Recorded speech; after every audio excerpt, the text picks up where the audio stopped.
This one is unfortunately a disappointment for me. Thick as Thieves is a stealth action heist game. At least that's what's written on the store page. Solo or co-op, but weirdly enough, it has some remnants that make it feel like it used to be a PvP mixed with PvE at some point. You can relock doors, re-enable turrets, and leave footprints behind, which have no effect on gameplay.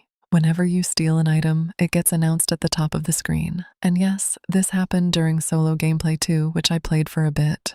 There's no way to pause either, since the game considers everything a match.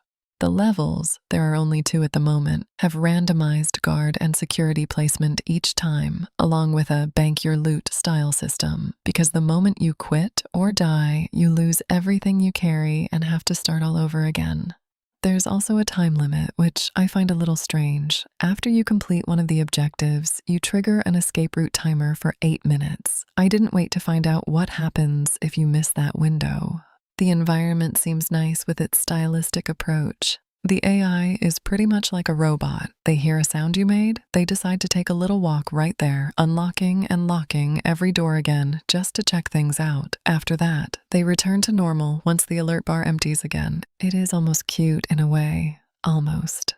You can even fool around like this. We'll find you, thief.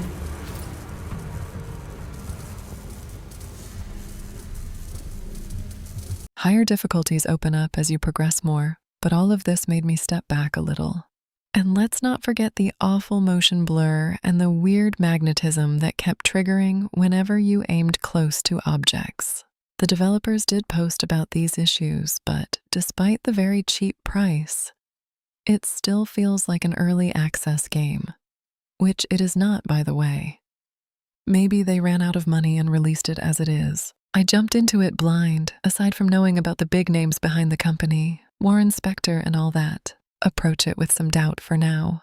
I'm still on the fence about refunding it or not, since the problems feel fundamental and not just surface level. With that said, I'm off to another adventure, dear viewers. I wish you all a nice day and fun gaming.